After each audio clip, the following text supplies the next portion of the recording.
For those whose vision becomes unclouded, illusion evaporates, and the self becomes known. All sorrow is instantly dispelled.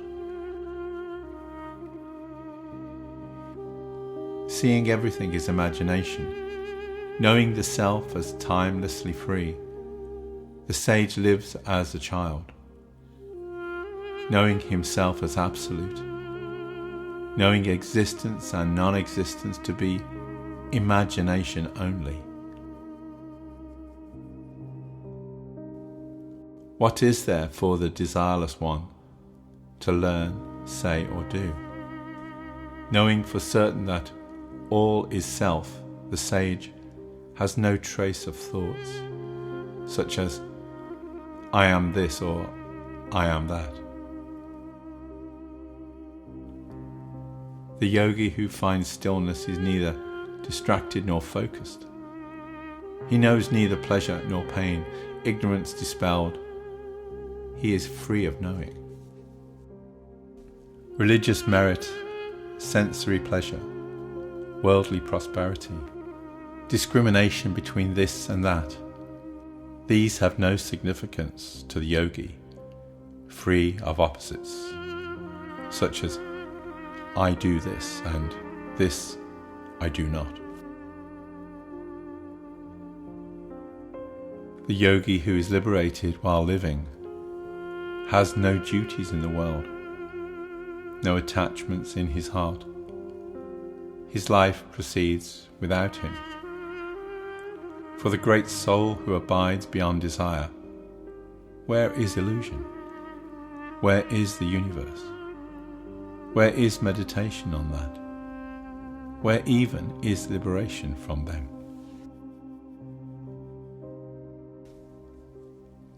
He who sees the world may try to renounce it, but what can the desireless one do? He sees there is nothing to see.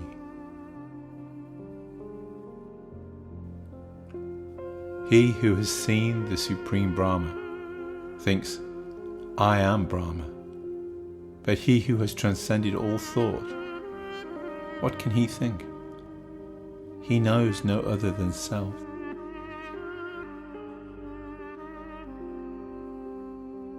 He achieves self-control who sees his own distraction. But the great soul is not distracted. He has nothing to achieve. He has nothing to do. The man of knowledge may live as an ordinary man, but he is not. He sees he is neither focused nor distracted, and finds no fault with himself. He who is beyond existence and non-existence, who is wise, satisfied, free of desire, does nothing, though the world may see him in motion. The wise one is not troubled by action or inactivity. He lives happily, doing whatever gets done.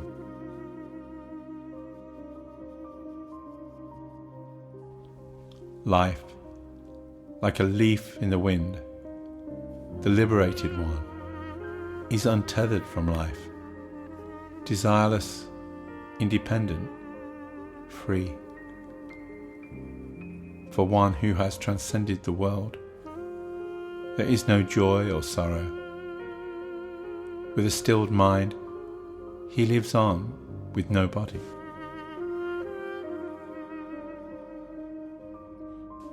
One who knows self, whose mind is serene and spotless, does not desire to give up anything, nor does he miss what is not there. His mind is in a natural state of emptiness. The wise one knows nothing of honour and dishonour. He does what comes to be done. One who acts knowing this is done by the body, not by I, pure self, indeed does nothing, no matter how much acting takes place.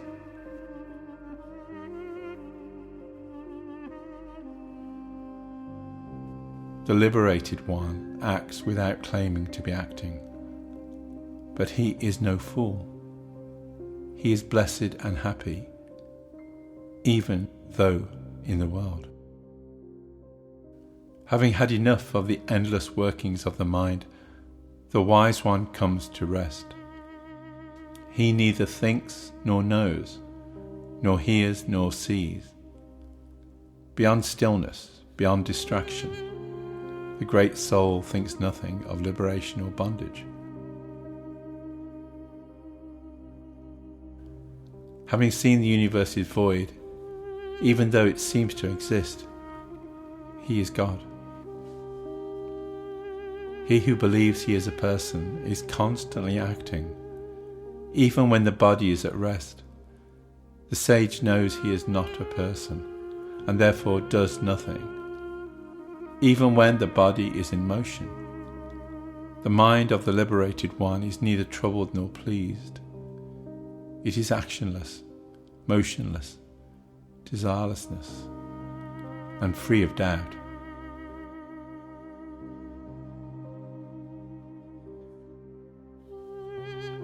The liberated one does not exert effort to meditate or act. Action and meditation just happen.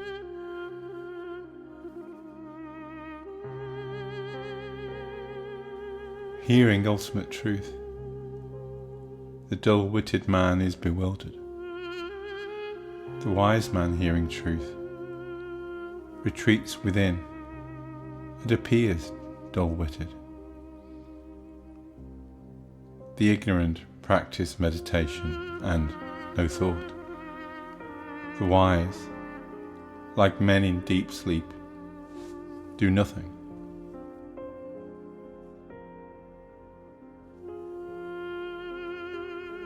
The ignorant man finds no peace, either by effort or non-effort.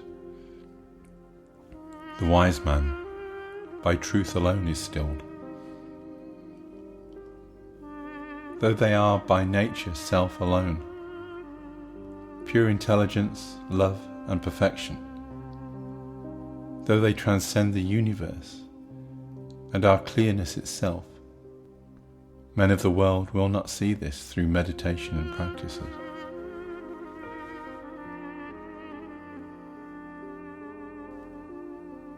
The ignorant man will never be liberated by his repetitious practices. Blessed is he who, by simple understanding, enters timeless freedom. Because he desires to know God, the ignorant man can never become that. The wise man is God, because he is free of desires and knows nothing.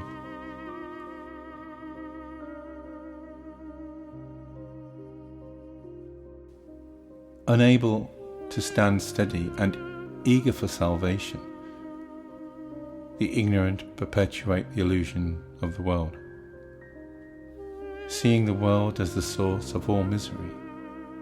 The wise cut it off at the root. The fool thinks peace comes by controlling the mind. He will never attain it.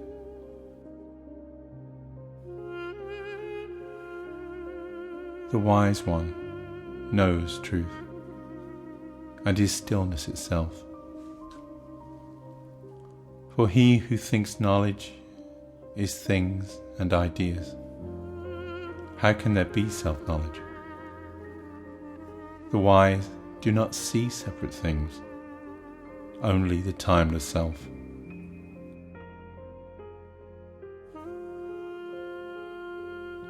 The fool tries to control the mind with the mind. What folly! The wise one delights in self alone. There is no mind to master.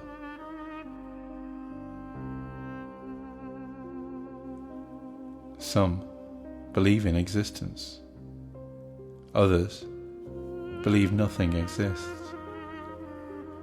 rare is the one who believes nothing and is never confused.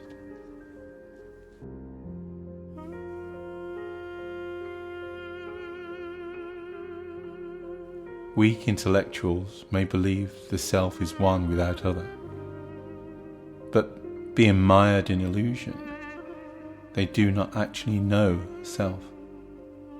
So they live out lives in misery.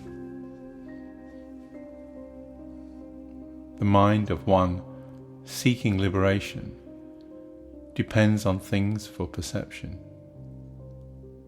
The mind of the liberated one perceives no thing and is free of desire.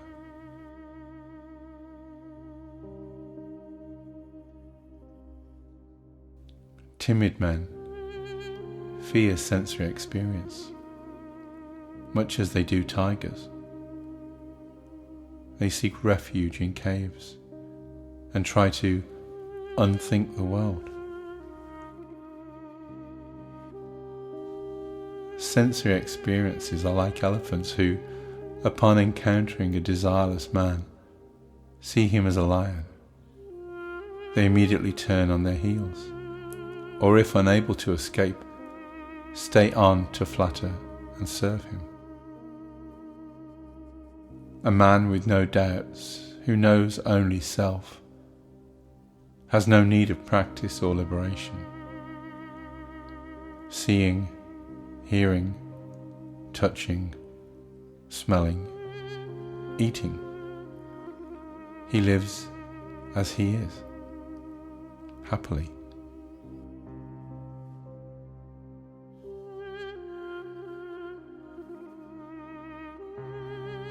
One whose mind is emptied and unconflicted by the mere hearing of truth sees nothing to do, nothing to avoid, nothing to warrant his indifference. The sage does whatever appears to be done, without thinking of good or bad. His actions are those of a child.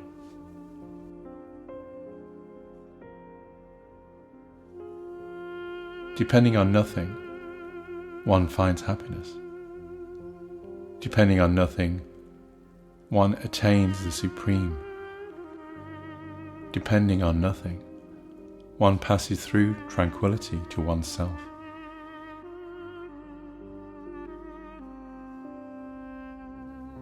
When one realizes he is neither the actor nor the one who watches, the mind storm is stilled. The actions of the sage, free of pretense and motive, shine like clear light. Not so those of the deluded seeker, who affects a peaceful demeanour while remaining firmly attached. Unbounded, unfettered, untethered from the projection of mind, the wise are free to play and enjoy, or retire to mountain caves. Whether honouring a spiritual scholar, a god, or holy shrine, whether seeing a desirable woman, a king, or beloved friend, the heart of the sage is unmoved.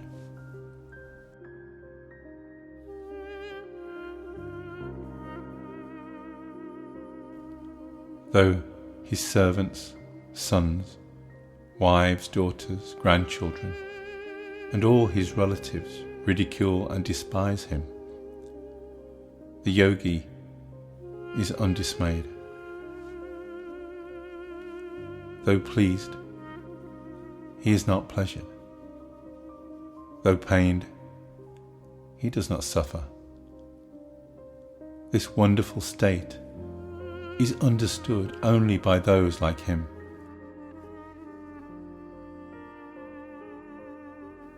The belief in duty creates a relative world for its performance.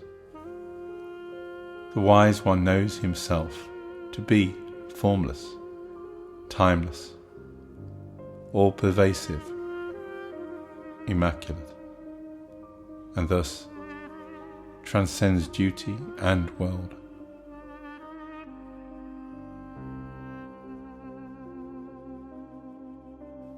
Even doing nothing, the dull one is anxious and distracted. Even amidst great action, the wise one remains still. Even in practical life, the wise one remains happy. Happy to sit, happy to sleep, happy to move about, happy to speak, happy to eat. Because he knows self, the wise one is not disrupted by practical life.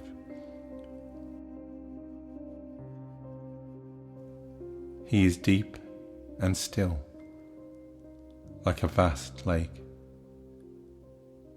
He is not like ordinary people.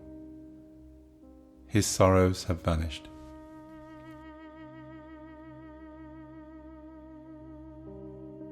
For the deluded one, even rest is an activity. For the wise, even actions bear the fruit of stillness. The deluded one is often adverse to things of his life. To one with no thoughtful body, attachment and aversion have no meaning. The deluded mind is caught up in thinking and not thinking. Though the mind of the wise one may think what thoughts come, he is not aware of it. The sage sees nothing being done, even when performed by his hands. Like a child, he is pure and acts without reason. Blessed indeed is he who knows self. Though seeing, hearing, touching, smelling, eating, he never desires nor changes. For one who is void and changeless, where is the world and its imaginings? Where is the end? Where is the possibility of it?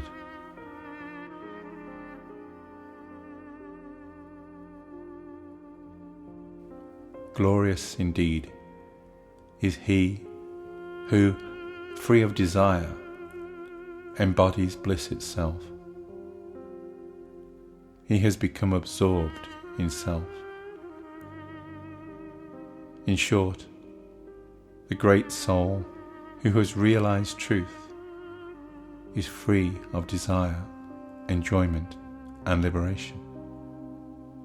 In all of space and time, he is attached to nothing. What remains for one who is consciousness itself, who sees the non-existence of a phenomenal world created by the mere thought of a name?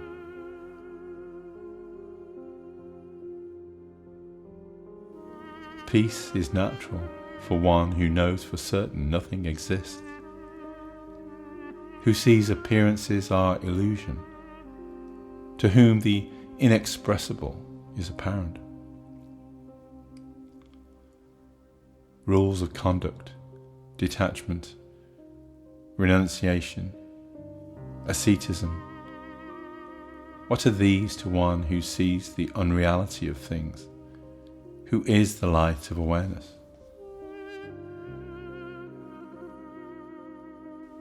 How can there be joy or sorrow, bondage or liberation, for one who perceives non-existence and lights the infinite?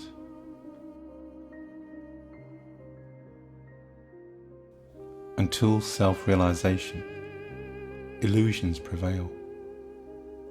The sage lives without thoughts of I or mine.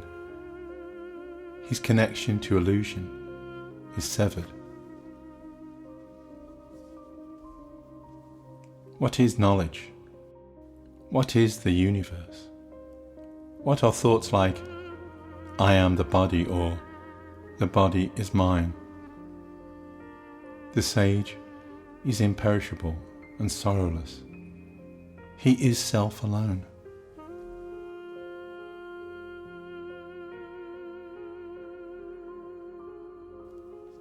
When a weak man gives up meditation, he falls prey to whims and desires. Even hearing truth, the man of dull intellect holds on to illusion. Through effort and suppression, he may appear outwardly composed, but inside, he craves the world. Though others may see him working, the sage does nothing. Knowledge has banished effort. He finds no reason to do or say. The sage is fearless, unassailable. No darkness, no light, nothing to lose, nothing. Patience, discrimination, even fearlessness. What use are these to the yogi? His nature cannot be described. He is not a person.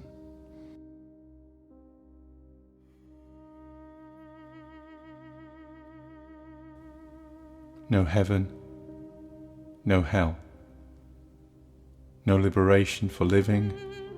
In short, consciousness is void. What more can be said? The sage neither yearns for fulfillment nor frets over non-attainment. His mind is cool and brimming with sweetness. Detached from desire, the sage neither praises peace nor blames the wicked. Equally content in happiness and misery, he would not change a thing. The sage neither rejects the world nor desires self. He is free of joy and sorrow. He does not live and cannot die.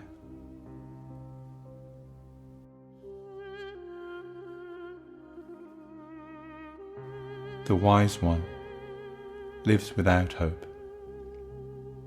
He has no attachment to his children, wife, or anyone. Pleasure means nothing to him. His life is glorious. The sage wanders about as he pleases and lives on whatever may come. Contentment ever dwells in his heart.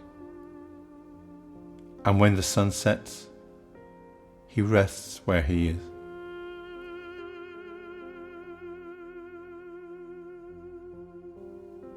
Rooted in being, no thought of being born or reborn, the great soul is indifferent to death or birth of his body.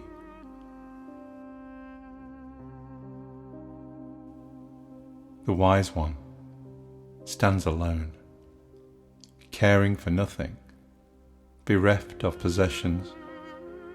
He goes where he will, unhindered by opposites, his doubts rent asunder. He is truly blessed. The wise one has no sense of mine. To him, earth, stone, and gold are the same. The knots of his heart have unravelled. He knows neither ignorance nor sorrow. He is excellent in every way.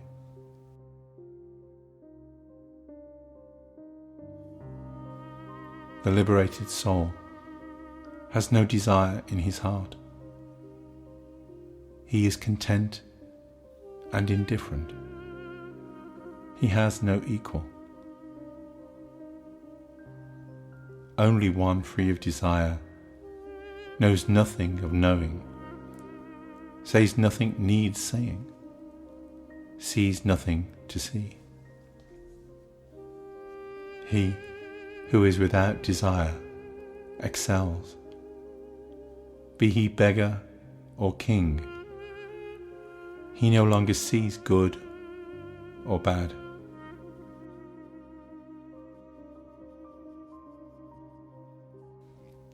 What is lust or restraint or the desire for truth to the yogi who has reached life's goal and who embodies virtue and sincerity? The inner experience of one who is free of desire and suffering, who is content and reposes in self. How can it be described, and of whom? The wise one's state never varies.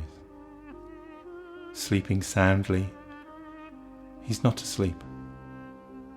Lying in reverie, he is not dreaming. Eyes open, he is not wakeful.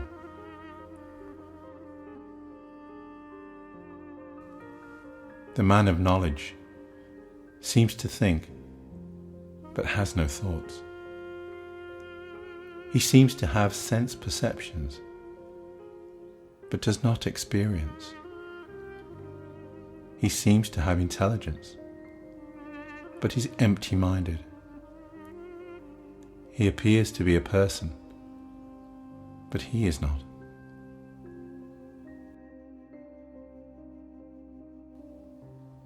The man of knowledge is neither happy nor miserable, neither detached nor attached, neither liberated nor seeking liberation. He is neither this nor that.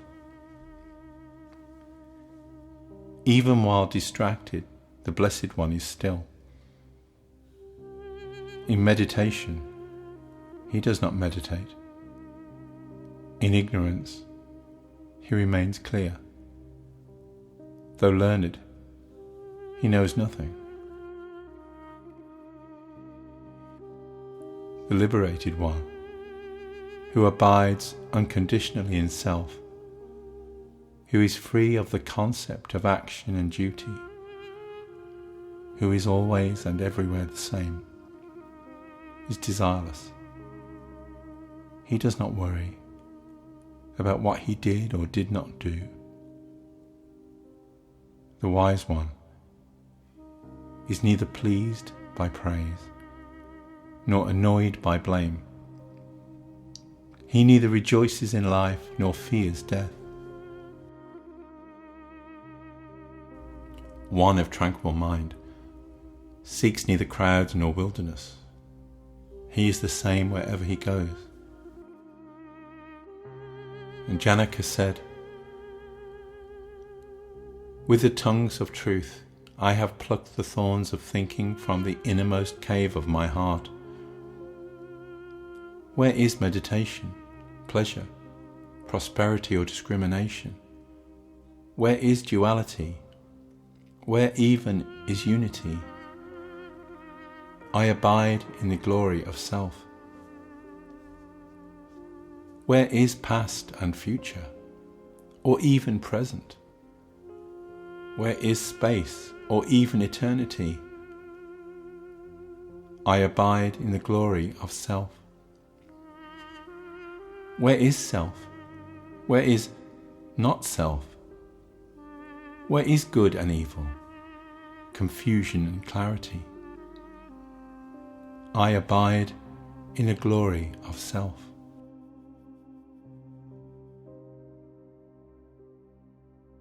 Where is sleeping, dreaming, waking, or even the fourth state?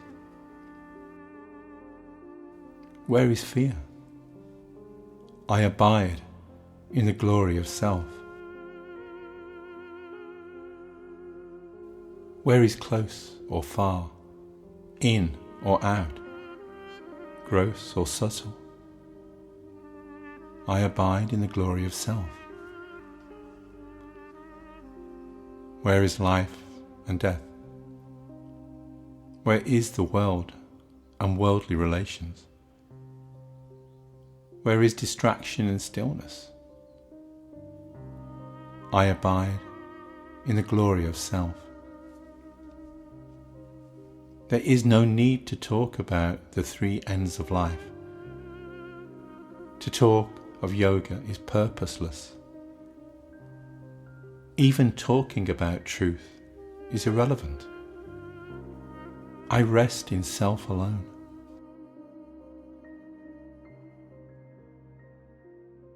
Janaka said, "Where are the elements, the body, the organs, the mind? Where is the void? Where is despair? My nature is transparent clearness. Where is scripture? Where is self-knowledge? Where is no mind? Where is contentment and freedom from desire? I am empty of two-ness.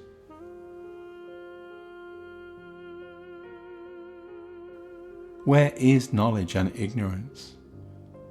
Where is I? Where is this? Where is mine? Where is bondage and liberation? Self has no attributes. Where is the unfolding of karma? Where is liberation in life, or even liberation at death? There is only one.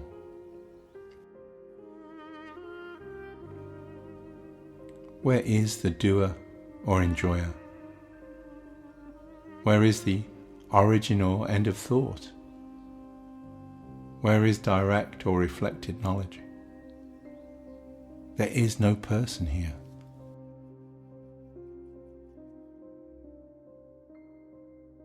Where is the world? Where is the seeker of liberation? Where is the contemplative? Where is the man of knowledge? Where is the soul in bondage? Where is the liberated soul? My nature is unity. Where are creation and destruction? Where is the end and the means? Where is the seeker? Where is attainment? I am one. Where is the knower? Where is knowing? Where is the known or knowledge itself? Where is anything? Where is nothing? I am pure awareness.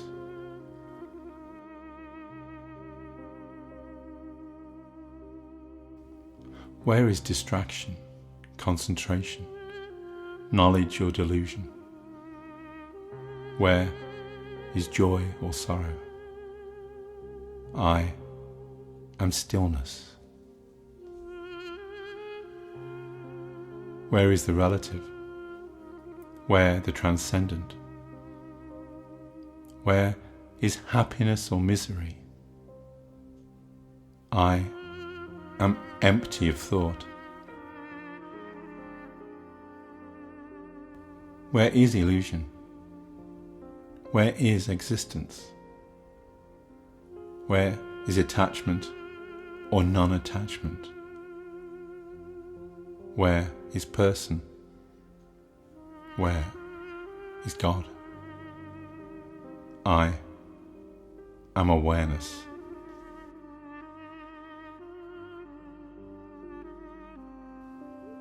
Where is activity or inactivity? Where is liberation or bondage? I am timeless, indivisible. I am self alone.